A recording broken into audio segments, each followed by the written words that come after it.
Welcome to the Jet Fuel Podcast, our off-season preview show, if you will. New York Jets have just wrapped up a 5-11 campaign, their second consecutive 5-11 season under Todd Bowles. A lot has happened since we've last been on the airwaves.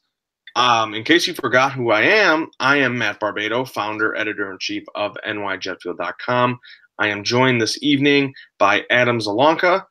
You can follow him on Twitter at Adam_Zalanka. Follow me at Real Matt Barbado, and follow the site at New York Jet Fuel. So we have a lot to talk about. Adam, it is great to be speaking with you again. Glad to be here. Thanks for bringing me back on. Yeah, of course. Well, you're one of the three members of the site, so once Max backed out, I kind of had no other choice. You're saying I was third choice out of three? I'm just saying you were the most available, and sometimes, availability is all you need in this industry. This is true. So, I'm glad you're available tonight because we do have a lot to talk about. It's been a while since we've podcasted. It's also, the season's over. We are moving on to the off season here.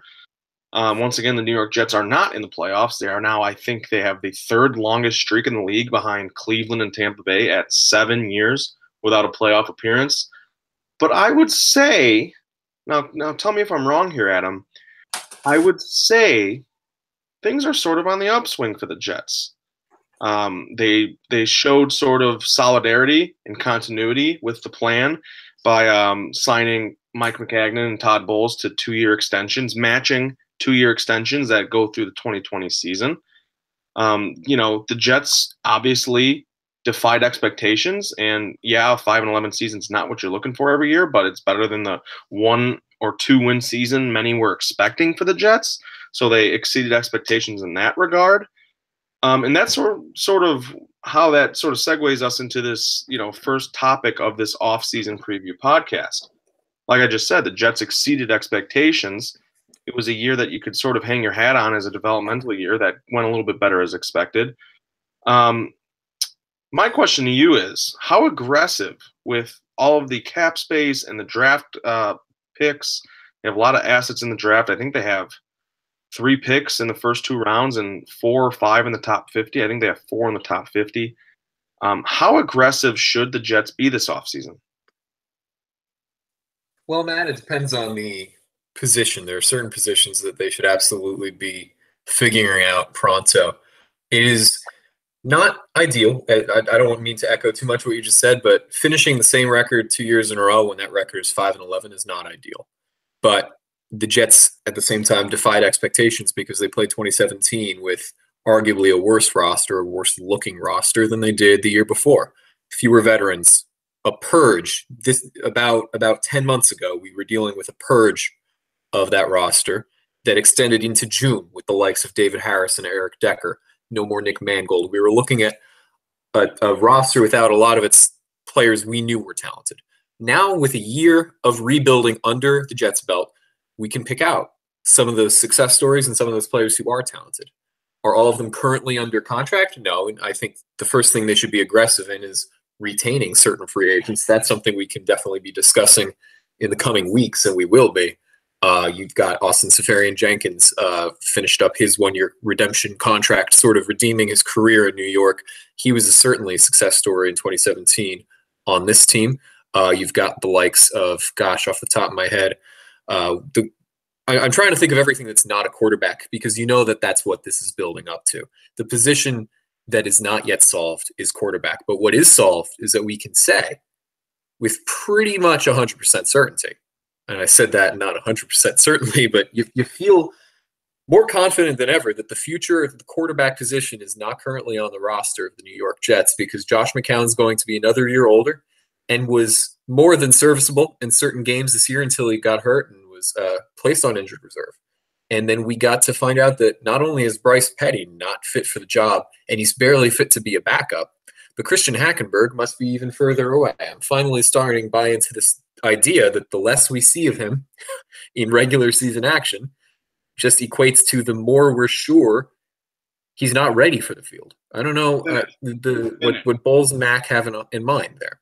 His career's over. But ultimately, yeah, at least the Jets' career. I don't know if some reclamation project can happen on team number 2. ultimately, the aggression needs to be at figuring out the quarterback position in some way, shape, or form, whether that is acquiring, and this will end up being the main theme of the rest of our show today. Acquiring a guy like Kirk Cousins, or you draft one of the top 5, top 3 drafted quarterbacks in the first round next April. That's not a very long way away. We can debate both of those ideas, but ultimately it's time to solve the quarterback position because suddenly the offensive talent, I will leave the line out of it, but the skill positions don't look half bad. You sort of know what you've got in every single person at running back, receiver, and tight end outside of Jordan Leggett. You know what you're looking at. Defense, that's a different story, I think. But when you've got this situation, this roster scenario where it's a lot younger than it was 2 years ago or even 12 months ago, that's what rebuilding should look like. But rebuilding shouldn't take forever. Rebuilding should not look like the Cleveland Browns. Rebuilding should not look like constant mediocrity or constant awfulness. And you don't want to have a third straight 5-11 season. There needs to be something in the record to reflect it when we're talking this time next year. What are your thoughts on that? You know, one thing I want to just remark quickly on is it's funny how we say the future of the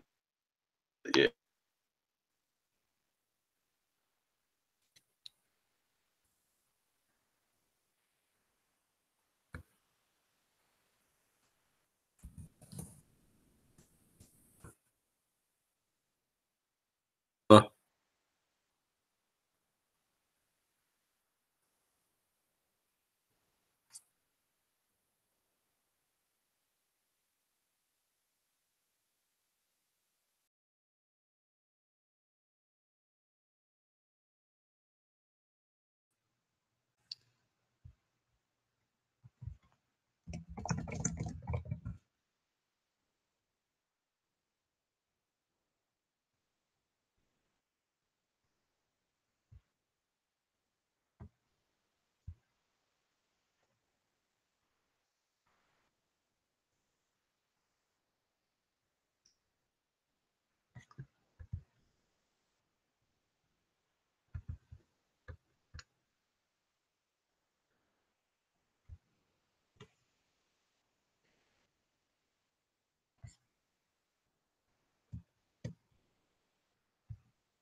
Hey Adam.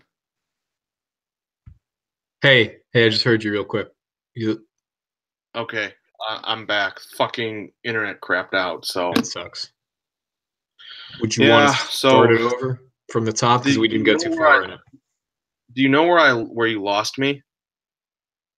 I had just finished my thing and I was rambling, so I thought, what were your thoughts on that? And I heard you start to say one thing before we move on that you wanted to comment on, and I don't think I heard anything after that. And that was it. Okay. Okay. Yeah. Well, I guess I can start my thought fresh because this thing's still running. So Okay, and you I'm just can trying go to make back and sure, edit. I'm just trying to make Well, sure okay, the we can. live show didn't. Oh yeah, pull up the live show because while I was trying to figure out what happened to you, I thought you might still be there, and my thing said there was an error loading your stream, so I hit cancel, and then Uh-huh. nothing happened for like a minute. So I ended up refreshing. Oh, really? I think if I refresh, does that mean I lost what happened before? I'm trying to see if we're live here. If so, I'm sorry about that. Oh, it's my fault. It's fucking, it's fucking. Oh, we're still going. So whoever's watching now is just going to hear my explicit language. Yeah, Jet Fuel Off Preview Podcast, your current live stream. So it's still going. How long has it been going? Does it show you a time on it to be sure that it kept that whole thing?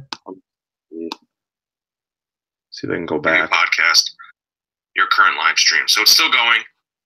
How long has it been going? Does it show you a time on it to be sure that It says 11 minutes. It says 11 minutes. Okay, yeah. Well, we started about that long ago, 11 minutes ago. Right. Yeah, we started around 8:18. So okay. Yeah. Well, we're still live here. I'll just have to do some very serious editing after you spoke. So I'll just start my thought over again since we weren't that far into it. Sure. All right. Okay. So I'm going to give us a 5-second pause so I know where to mark it when I'm editing. And then I'll just pick up like nothing happened and I didn't just drop 3 F-bombs on YouTube, but whatever. Fucking YouTube. All you. Okay. All right. I'm starting now.